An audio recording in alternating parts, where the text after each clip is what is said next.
Hi everybody, today we'll be making really soft pita bread using homemade dough. We have a teaspoon of active dry yeast and about 2 spoons of sugar, and the water is lukewarm. We'll be adding some salt here so that it balances out the sugar which we had added in the yeast water. We are mixing the yeast water now, not wasting a drop.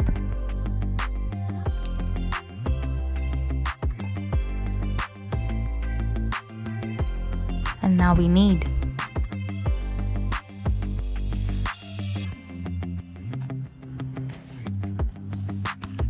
Knead a lot.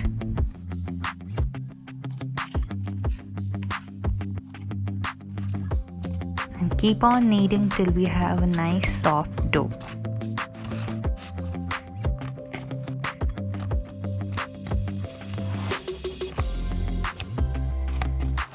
We'll be applying some oil onto the dough. So you can see some warm water being poured on a plate.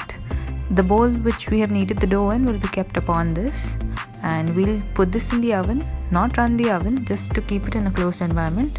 And additionally, you can keep a plate of warm water above this so that the whole environment stays moist.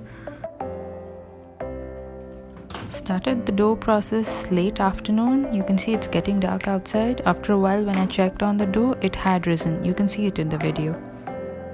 There, you see it's risen a bit. Lights on. You can see the dough is nice and soft. With the help of the spatula, we'll be just easing up the dough and turning it over.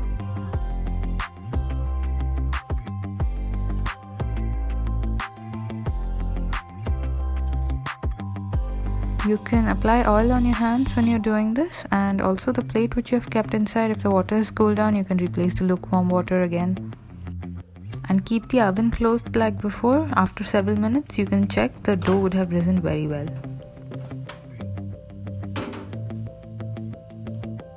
And you can see here the dough has become porous. The yeast have worked very well in helping rise the dough.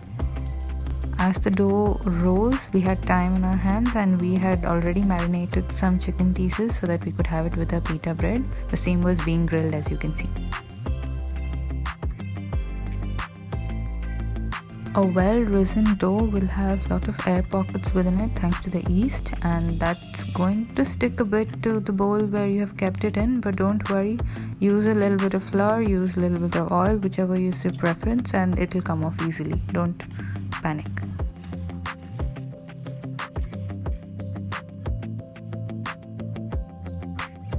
See, they're not sticking. It's not that troublesome.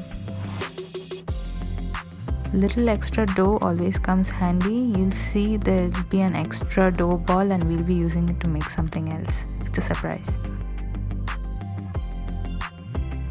That should do it, counting them all. And this gigantic dough ball is going to be used for something else. We'll apply some flour onto the smaller doughs and roll them out.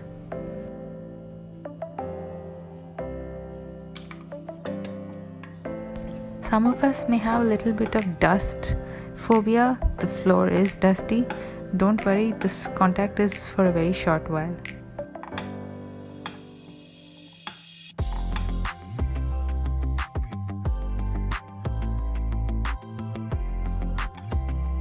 Toast it a bit on both sides on the pan. Don't let it brown a lot.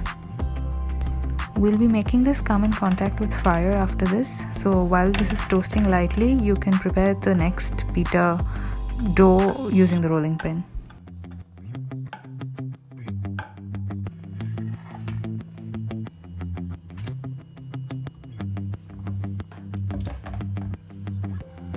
You can see that while we are directly letting it contact the fire, we are not letting it be in touch for a very long time on any part of the bread.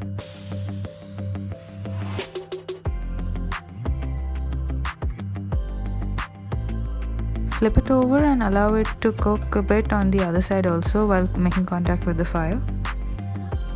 Few brown light spots are absolutely okay. You can see here there are a couple of them that we have made, and they are really soft. I'll be tearing one to show you. They actually have a pocket and you can probably use your meat, veggies, whatever you have to fill it up. Now remember the giant dough ball we had shown earlier? Yep, using that now. Here we have to use generous amount of flour and we'll be spreading it using our hands, not the rolling pin.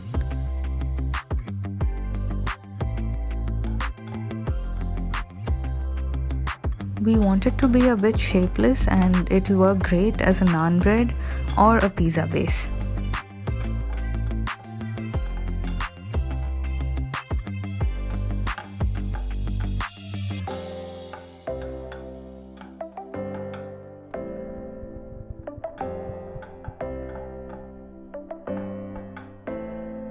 The pan which we are using to make the pita breads, we'll be keeping that hot, and while we put this dough onto the pan, we're going to keep it covered so that the whole compartment stays very hot.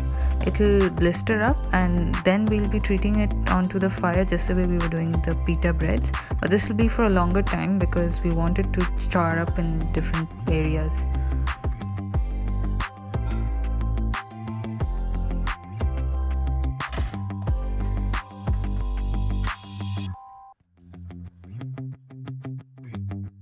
We'll be putting it on the fire after this.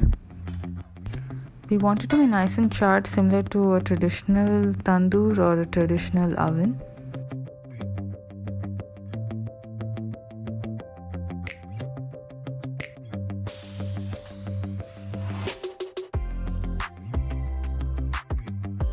Check both sides while it's on the fire. It should darken up to your preference and it should cook as well. The advantage of using this method is you don't need a traditional oven, you don't need a tandoor. Even without a convection oven, this works just fine. The naan bread is ready. You can drizzle this with butter, garlic, whatever you want. It's gonna taste awesome with some curry. Here is the grilled chicken from earlier, some cut up onions, some salted cabbage, pickled carrot, and a garlic sauce which I just added water and oil and garlic and mashed it up. It works great with the pita bread and you're gonna love it. As for the naan bread, we were really full, so we just kept it and had it the next day with some tomatoes, cheese, salt, and a little bit of oregano, basil and olive oil. Heated it in the oven and it was a little pizza. And it was yum. Yeah.